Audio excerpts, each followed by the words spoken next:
Gadis kecil itu baru saja diperkosa. Tapi dia takut untuk memberitahu siapapun. Ibunya mendekatinya. Saat melihat noda darah di celana dalam putrinya, dia pikir bahwa putrinya sedang datang bulan. Kemudian mengajarkan putrinya cara untuk membersihkan. Putrinya ingin memberanikan diri untuk memberitahu ibunya apa yang baru saja terjadi. Tapi ibu mendengarkannya sama sekali. Setelah berobrol sejenak, ia berbalik dan pergi. Ini adalah cerita yang membuat orang marah.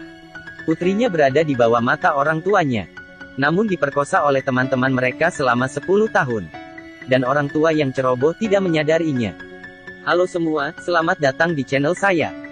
Hari ini saya akan membagikan cerita yang berdasarkan peristiwa nyata, Little Tickles. Awal cerita, Lucy yang berumur 10 tahun sedang menggambar di rumah sendirian. Jeff, teman orang tuanya, tiba-tiba masuk, memegang tangan kecilnya dan berkata, "Mari kita bermain permainan boneka hari ini. Anda berperan sebagai boneka, paman akan berdandan untukmu. Tapi Anda tidak boleh memberitahu orang lain tentang hal itu." Lucy yang masih kecil, ditarik Jeff ke kamar mandi. Kemudian Lucy sangat tidak suka dengan permainan ini. Tapi karena dia adalah anak introvert, jadi dia tidak berani memberitahu orang tuanya tentang hal itu. Tapi beberapa hal sulit untuk berakhir saat sudah dimulai. Hari itu, ibunya memberitahunya karena dirinya dan ayahnya harus lembur hari ini, sehingga meminta tetangganya, Jeff, untuk mengantarnya pulang rumah. Bahkan di dalam mobil saat pulang sekolah, Jeff tidak melepaskan kesempatan untuk sendirian dengan Lucy. Lucy keluar dari mobil dan segera masuk ke pelukan ayahnya. Tapi dirinya yang introvert, tidak berani mengatakan apa yang terjadi di dalam mobil. Suatu hari, ibunya di kamar Lucy, menemukan handuk yang penuh dengan cairan yang tidak diketahui. Lucy menatap ibunya dalam kepanikan. Dengan malu-malu dia memberitahu ibunya. Inilah yang ditinggalkan Jeff. Ibu sangat marah ketika dia mendengarnya, dan menyuruhnya harus menghargai hadiah yang diberikan orang lain. Jelas ibunya hanya bisa berbicara dengan dirinya sendiri, dan tidak pernah mendengar suara anak-anak. Beberapa hari kemudian ibunya mendapat telepon dari Jeff. Dia bilang dia akan membawa anak-anak berlibur besok, dan berharap Lucy juga ikut.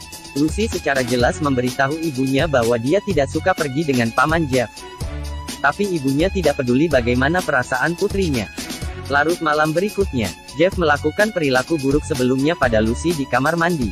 Kali ini semakin memburuk. Tidak butuh waktu lama, dalam sebuah pesta, temannya mengingatkan ayah Lucy. Perilaku Jeff terhadap putrimu tidak terlihat normal. Tapi ayahnya tidak berpikir begitu. Dia merasa Jeff hanya sebagai orang yang lebih tua, dan menyayangi putrinya dengan sederhana. Lucy berjalan kembali ke kamar sendirian setelah berenang. Jeff segera mengikutinya ke dalam. Dia bilang ingin membawa Lucy ke kamar mandi, untuk bermain permainan berdandan. Saat itu pintu terbuka dan ayah Lucy masuk. "Kau bajingan. Kau bilang apa yang ingin kau lakukan pada putriku?" Dalam sekejap, semua ini ternyata hanya pemikiran Lucy. Dia sangat berharap ayahnya menerobos masuk sekarang, untuk melindungi dirinya, dan menghentikan setan ini. Kali ini Lucy menolak dan berkata, "Tidak." Namun dia hanya seorang gadis kecil. Menghadapi Jeff yang bertubuh tinggi, dia tidak ada kemampuan untuk melakukan perlawanan. Jadi dia dibawa ke kamar mandi oleh Jeff lagi. Bertahun-tahun kemudian Lucy telah bertumbuh dewasa, dan menjadi koreografer. Tapi karena bayangan masa kecil ini, dan pengabaian cinta dari keluarga sendiri, itu membuatnya merasa sangat tidak aman, sehingga mempengaruhi kehidupan normalnya. Dia menemukan seorang psikolog, dan berharap untuk mendapatkan bantuan. Dokter menyarankannya untuk memberitahu orang tuanya tentang hal itu, agar bisa menghilangkan rasa sakit bertahun-tahun. Tak lama kemudian Lucy bertemu cinta sejatinya. Saat pacarnya dan orang tua bertemu untuk pertama kalinya, ibunya berkata, paman Jeff ingin berpesta dengan keluarga mereka lagi, dan secara khusus meminta Lucy untuk mengikuti pesta itu. Kemudian kamera mengarah ke Lucy. Di mata ibunya, putrinya masih anak-anak. Sindiran ibunya yang secara sengaja menyindir tarian Lucy yang membosankan dan kemampuan bekerja Lucy yang buruk. Setelah makan malam, Lucy melampiaskan semua kemarahan selama bertahun-tahun pada pacarnya. Terakhir mereka berakhir dengan perpisahan. Segera saat berpesta, Lucy melihat lagi wajah jelek yang telah dilupakan sepanjang hidupnya. Tapi kali ini dia tidak memilih untuk tetap diam. Namun dengan berani dia bertemu orang tuanya, dan memberitahu semua masalah yang terjadi padanya. Setelah mendengar semua ini, ayahnya sangat marah. Dia tidak pernah berpikir bahwa sahabatnya dapat melakukan itu pada putrinya. Dia tidak sabar untuk membunuh Jeff. Namun ibunya sangat tenang. Dia terlebih dulu menghindar dari tanggung jawabnya. Kemudian dia menduga itu kebohongan putrinya. Akhirnya memarahinya mengapa dia tidak mengatakannya lebih awal. Karena tidak mendapatkan dukungan dari keluarga. Suasana hati Lucy hampir runtuh. Tak berdaya dia terpaksa memilih untuk menelepon polisi. Di depan kantor polisi, ibu mulai berbicara dengan diri sendiri. Dia mengeluh. Jika tetangga tahu, itu akan menjadi gosip. Kerabat juga akan melihat mereka dengan tatapan aneh. Setelah berkata begitu banyak, dia hanya khawatir reputasinya akan rusak. Sepanjang itu, tidak ada kata yang memperhitungkan perasaan putrinya. Lucy sangat tertekan. Dia menelepon ke psikolog.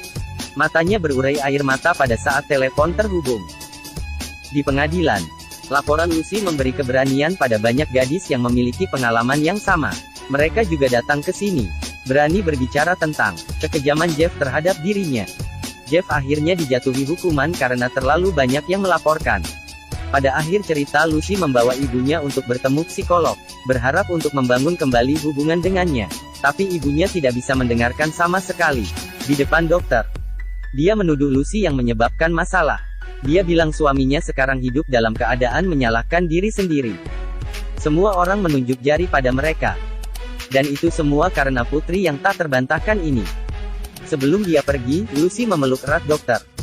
Tampaknya hanya di tempat dokter, dia baru bisa merasakan kenyamanan.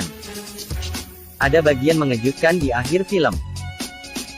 Di Eropa, rata-rata, 1 dari 5 anak telah diperkosa. Dari sudut pandang ini, bagaimana melindungi anak Anda, akan menjadi topik yang tak terhindarkan bagi kita semua. Dibandingkan kekerasan yang dirasakan oleh anak-anak, orang tua yang mengabaikan dan kurang perhatian, lebih membuat orang-orang merasa kecewa.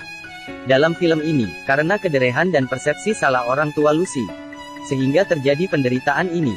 Jika saat anak menunjukkan dirinya yang paling rentan, mereka dapat mengamati dengan hati-hati, mendengarkan curhat anaknya dengan sabar, mungkin dapat mengurangi kekerasan yang dirasakan oleh anaknya. Cerita dalam film ini harus direnungkan oleh semua orang tua. Baiklah, berikut adalah film hari ini. Sampai ketemu lagi.